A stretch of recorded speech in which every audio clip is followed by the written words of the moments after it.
Tapi kalau ini kan kayak ICC di bawah Danantara kan ya. Kalau di bawah Danantara kan mereka udah punya manajemen sendiri, udah punya dividen sendiri yang rata-rata setahun bisa 80 triliun atau lebih. Harusnya mereka manage dari situ. Saya sudah koordinasi dengan Pak Rosan, karena dulu saya yang nanganin, jadi supaya berlanjut, saya sudah beritahu Pak Rosan, dan Pak Rosan juga sudah sepakat untuk segera kita tangani bersama. Kita sedang evaluasi penyelesaian WUS ini secara keseluruhan, secara komprehensif.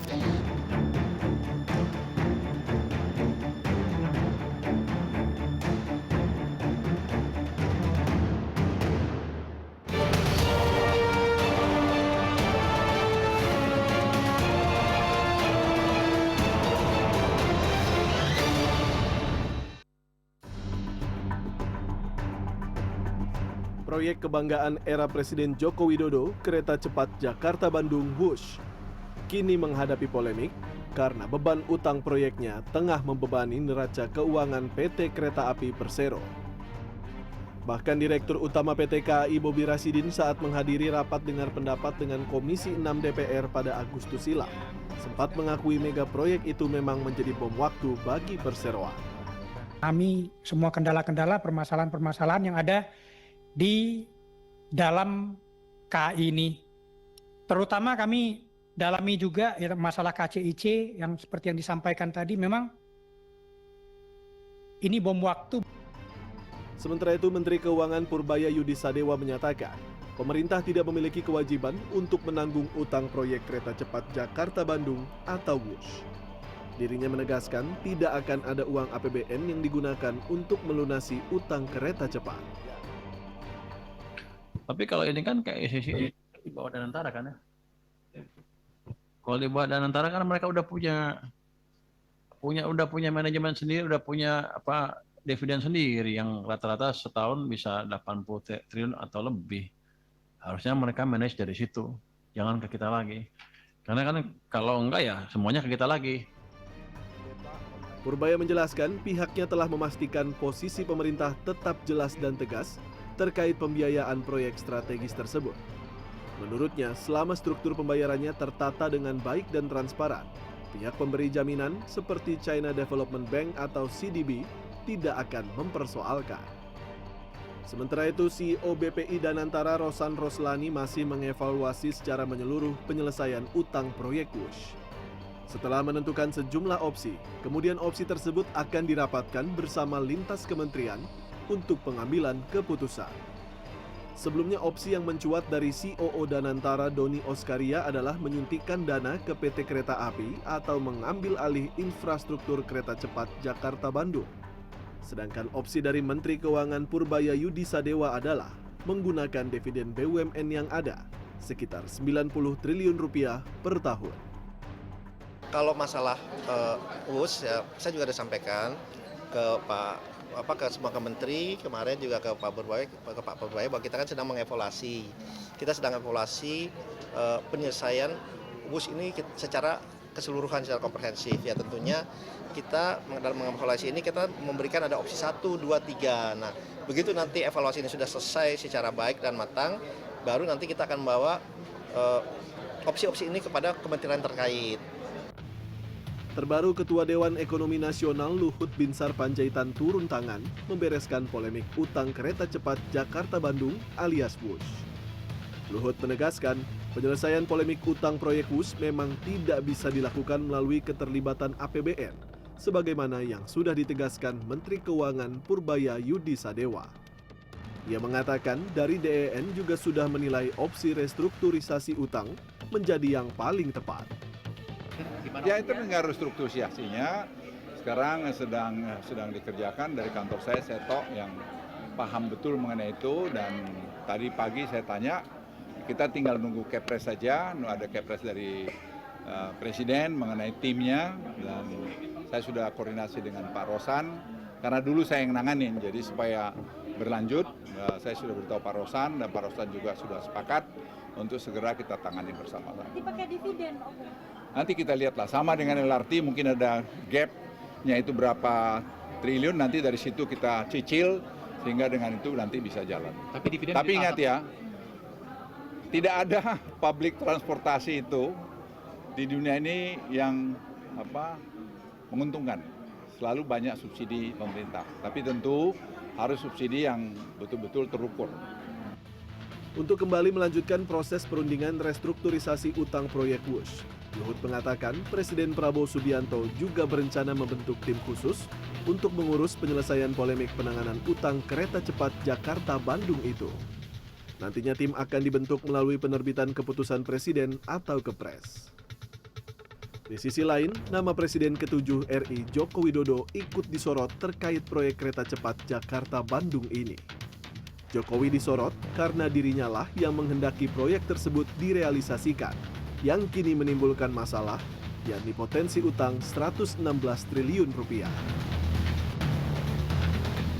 Sementara itu, Ketua Umum Jokowi Mania Andi Azwan menyebut bahwa istilah dipaksakan tidak tepat untuk menggambarkan pembangunan proyek WUSH yang digagas Jokowi. Menurutnya, proyek kereta cepat tersebut sudah menjadi kesepakatan Jokowi selaku Presiden RI saat itu dengan Dewan Perwakilan Rakyat. Andi Azwan juga berdalih bahwa proyek WUSH bukanlah proyek yang menguntungkan dalam waktu dekat. Namun ia menegaskan bahwa proyek KCJB ini dibangun demi kemaslahatan masyarakat. Proyek kereta cepat Jakarta-Bandung sejatinya dirancang dengan biaya awal sekitar 6 miliar US dollar. Hanya saja seiring perjalanan waktu, berbagai faktor mulai dari pembebasan lahan, perubahan desain, hingga kenaikan harga bahan konstruksi yang mendorong cost of run, hingga mencapai sekitar 7,2 miliar US dollar atau setara 116 triliun rupiah. Lantas apa yang bisa dilakukan agar warisan utang WUSH yang menggunung bisa terbayar? Head to Head with Elvira akan membahasnya malam hari ini.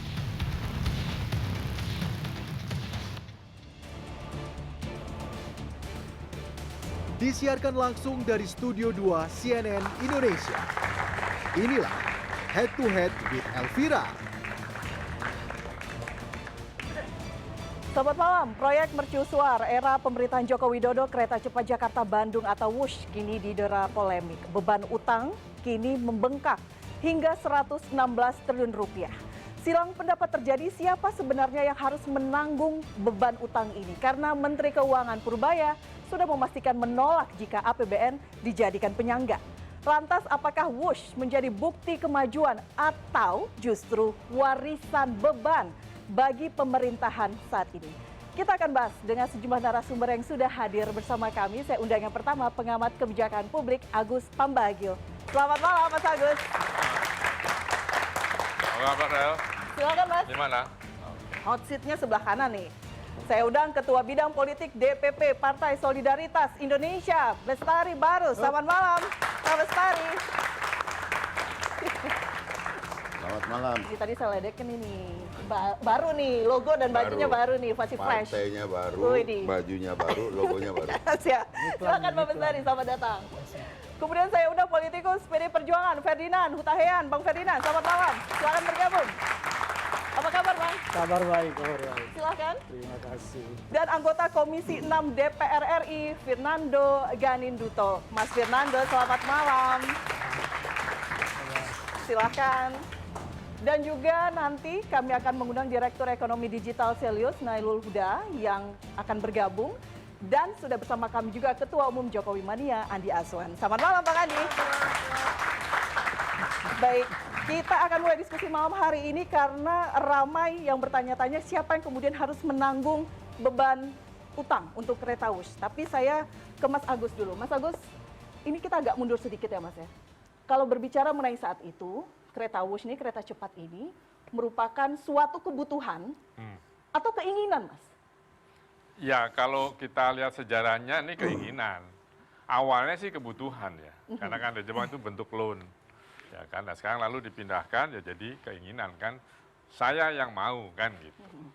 Saya yang mau. Iya. Bukan kebutuhan saat itu memang untuk public transportation dengan teknologi Terlalu yang cukup. mahal. Ya, terlalu mahal dan Dan tadinya kan loan, berarti kan G2G. Tapi ketika pindah ke Cina ya jadi B2B.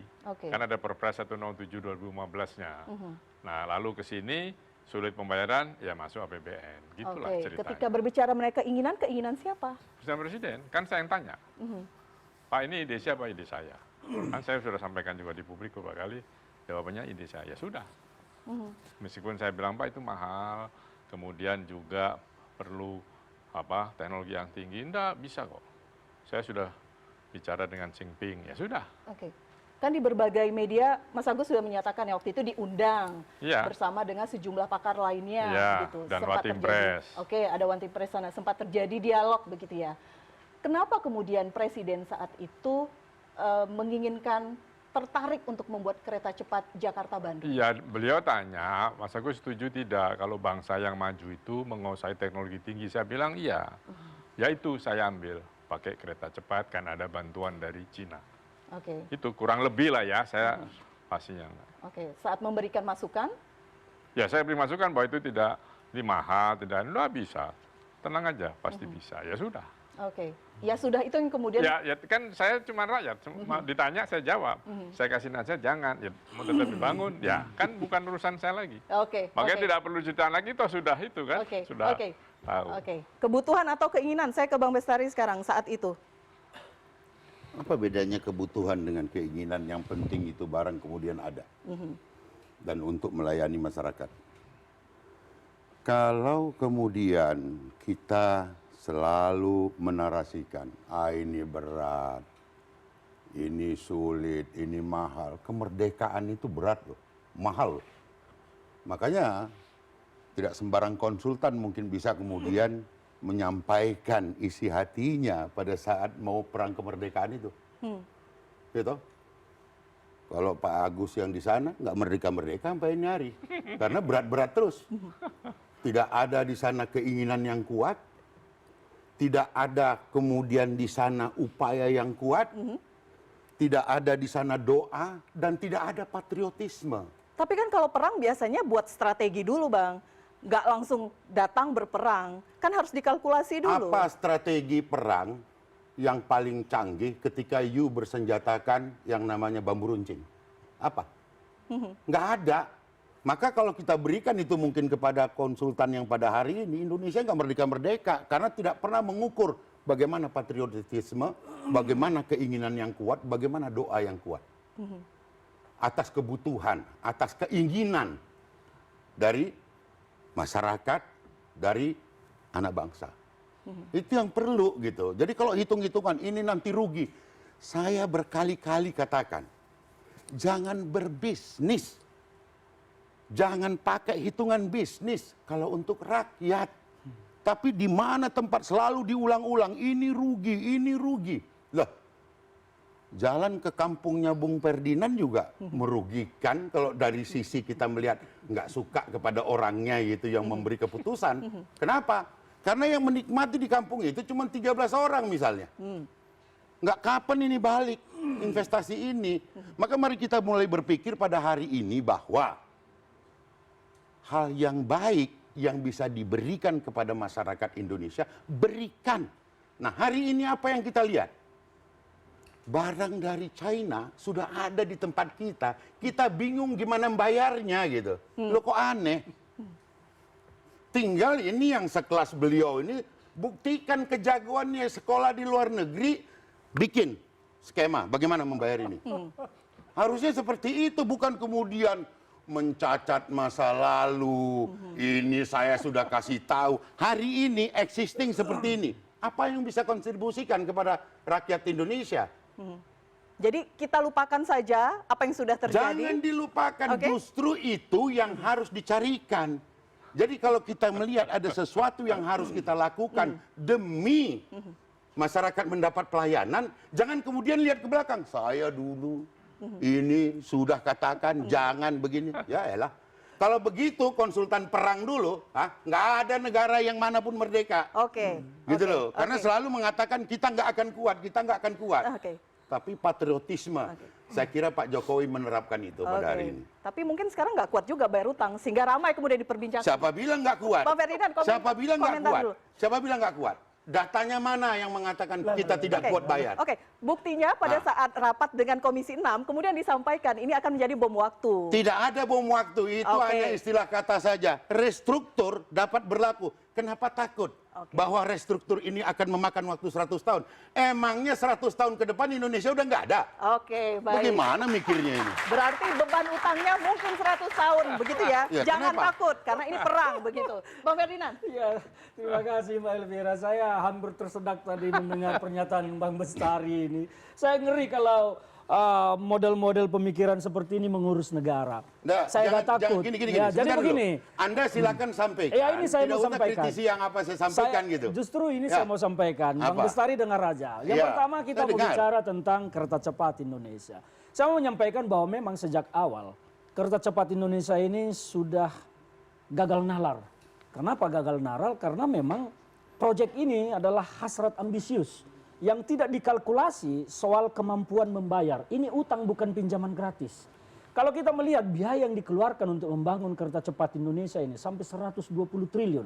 Dengan ekspektasi bahwa kereta cepat ini akan beroperasi normal, pendapatannya 100% dari kursi yang tersedia. Ternyata sekarang semua analisis itu kan tidak sesuai dengan ekspektasi. Itu yang pertama. Yang kedua bahwa gagasan ide dari kereta cepat ini sudah tidak Pancasilais sejak awal. Karena kalau kita bicara tentang membangun Indonesia dengan konsep Pancasila dan konstitusi Undang-Undang Dasar 45. Dan nawacita lah waktu itu. Saya tidak mau memandang nawacita karena itu hanya omong-omong ini aja. Saya mau melihat dari konstitusi Pancasila. Di sana jelas-jelas tertuang kata adil makmur. Dan ini tidak menggambarkan bahwa ini adalah pembangunan yang berkeadilan. Kenapa tidak berkeadilan? Karena kereta cepat ini segmennya tidak masyarakat umum keseluruhan. Ya, itu yang pertama. Karena ini segmen penggunanya terbatas. Kenapa terbatas? Tiketnya itu jauh lebih mahal daripada kereta yang ada. Contohnya kita ambil kereta Parahyangan. Maka yang menggunakan kereta cepat itu segmennya terbatas. Dengan itulah sekarang kalau kita melihat, memang kereta cepat tidak pernah membuka data sesungguhnya. Berapa persen penjualan tiket setiap perjalanan. Kereta cepat ini kan terdiri dari 8 gerbong, sekitar 600 kursi. Sekali perjalanan, dia dalam satu hari harus berjalan 62 kali. 31 ke Jakarta, 31 ke Bandung. Kalau dihitung sekarang, berapa persen sih yang terjual? Itu akan mengukur bahwa memang kereta cepat ini diperuntukkan untuk rakyat. Kalau pemenuhan kursinya ternyata memang direbut oleh masyarakat, maka itu bisa kita rasa, oh iya segmennya masyarakat. Tapi sekarang faktanya tidak demikian. Maka kereta cepat Indonesia mengalami kerugian. Kalau kita hitung-hitung kembali kepada biaya kos operasional kereta cepat ini, satu hari itu bisa berkisar 2-3 miliar. Kalau pendapatannya saja tidak mencapai 3 miliar, mau apa? Jadi kalau konsepnya Bang Bestari yang penting barangnya ada, saya jadi agak lucu melihat konsep pemikiran mengurus negara seperti ini. Ini pokoknya utang aja lah yang penting kita pakai baru. Tadi kan ini konsep perang, konsep perang. Apalagi dibandingkan dengan konsep perang semakin ngawur pemikiran itu. Dulu zaman perang orang tidak takut mengorbankan nyawanya. Sekarang ada nggak yang berani mengorbankan nyawanya untuk membangun kereta cepat? Jokowi suruh korbankan nyawanya sekarang bayar hutang. Berani nggak dia?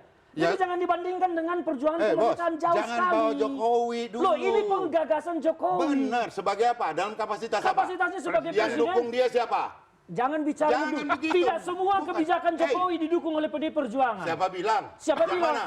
Di ujung terakhir kan, setelah kenikmatan itu sirna. Inilah pendapat-pendapat yang selalu tidak mau mengakui. Bapak juga nggak berani mewakili hari ini dari kader PDIP kan? Saya selesai. Bapak mewakili PDIP enggak? Saya selesaikan dulu saya bicara. Kata-kata Bapak mewakili saya PDIP di sini enggak? hadir sebagai politisi PD Perjuangan. Ya, Anda mewakili PDIP. Makanya Anda dengar. Narasi Anda Saya di mewakili sini sebagai PDIP. politisi PD Perjuangan. Mewakili? Oh iya. Ah, ya udah, oke. Makanya kita dengar sama-sama. Anda diam dulu, dengarkan orang Iya, bicara, saya dengar. hargai orang Lanjut. bicara. Ya, maka saya katakan bahwa kalau pemikiran seperti yang disampaikan Bang Bestari ini mengurus negara, maka kiamatlah Indonesia.